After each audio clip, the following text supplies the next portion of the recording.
¿Creéis en los fantasmas?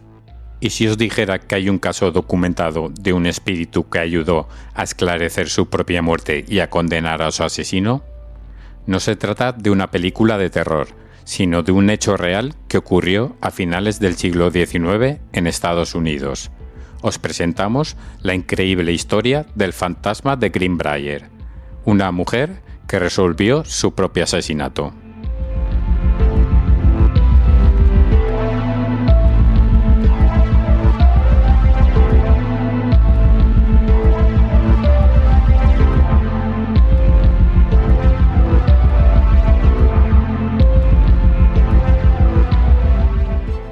Todo comenzó el 23 de enero de 1897 en el condado de Greenbrier, en Virginia Occidental. Ese día, un niño llamado Andy Jones fue a hacer un recado a la casa de Erasmus Truth Sue, un herrero que se había casado 3 meses antes con Elva Sona Hister, una joven de 23 años. Al entrar en la vivienda, el niño se encontró con una escena escalofriante. El cuerpo sin vida de Elva yacía al pie de las escaleras, con los ojos abiertos y una expresión de terror en el rostro.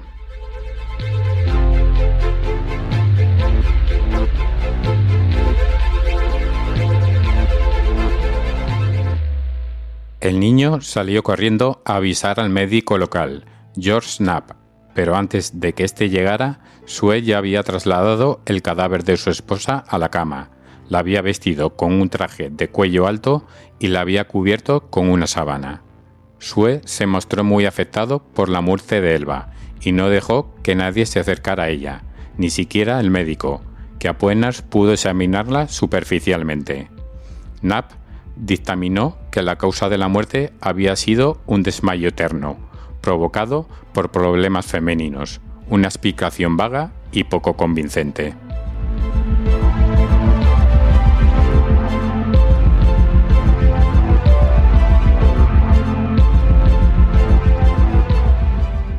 El velatorio y el entierro de Elva se celebraron con la presencia de su marido, que no se separó de su ataúd en ningún momento. Sue lloró desconsoladamente y colocó una almohada y una toalla debajo de la cabeza de Elva, diciendo que así estaría más cómoda. También ató una bufanda alrededor de su cuello, alegando que era su favorita. Nadie sospechó de su comportamiento, excepto la madre de Elva, Mary Jane Hister, que desde el primer momento tuvo la certeza de que su hija había sido asesinada por su esposo.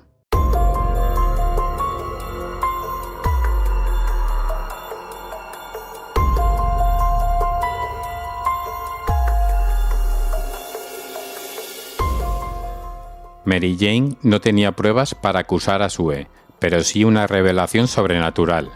Según su testimonio, el espíritu de Elva se le apareció durante 4 noches consecutivas, vestida de blanco y rodeada de una luz brillante.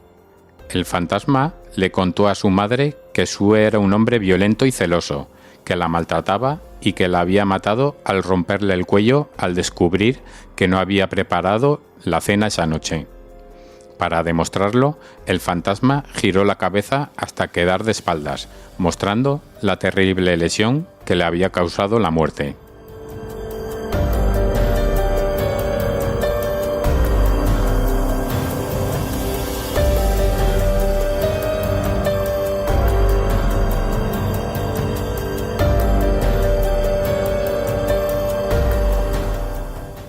Mary Jane, convencida de la veracidad de las apariciones, acudió al fiscal del condado, John Alfred Preston, y le pidió que reabriera el caso.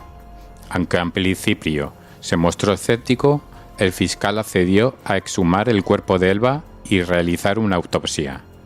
El 22 de febrero de 1897, el cuerpo de Elva fue examinado por 3 médicos, incluido el Dr. Knapp, en presencia de su marido, que se mostró nervioso y alterado.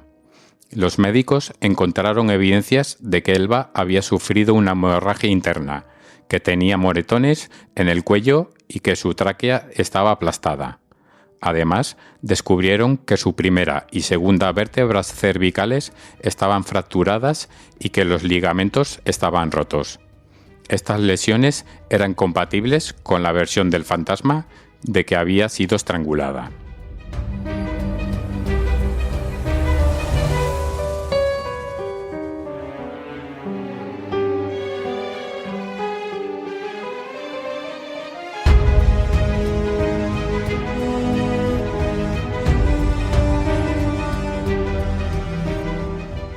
Los médicos cambiaron el diagnóstico de la muerte de Elba y la declararon homicidio. El fiscal ordenó el arresto de Sue, que fue acusado de asesinato en primer grado. El juicio comenzó el 22 de junio de 1897 y atrajo la atención de la prensa local y nacional. El fiscal presentó como pruebas el testimonio de los médicos, el comportamiento sospechoso de Sue durante el velatorio y el entierro, y el hecho de que había tenido 2 esposas anteriores que habían muerto de forma prematura. Una de ellas, Lucian Tritt, había fallecido por complicaciones durante el parto, y la otra, Ali Cutlip, había muerto de forma misteriosa.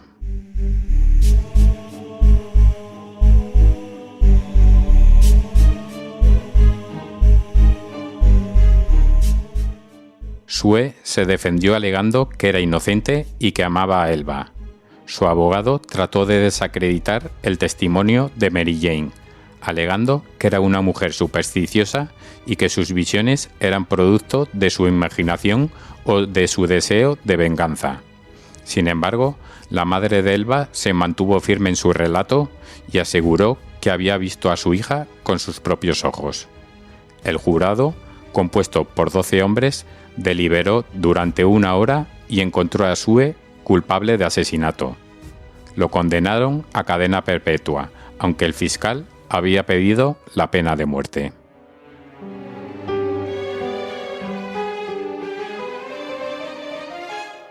Sue fue enviado a la prisión estatal de Moundsville, donde murió el 13 de marzo de 1900, víctima de una epidemia desconocida. Fue enterrado en una tumba sin nombre. Elba, por su parte, fue sepultada en el cementerio metodista de la Capilla Soul, donde se erigió un monumento en su memoria. Su tumba se convirtió en un lugar de peregrinación para los curiosos y los creyentes, que la consideraban la única asesinada que había resuelto su propio crimen.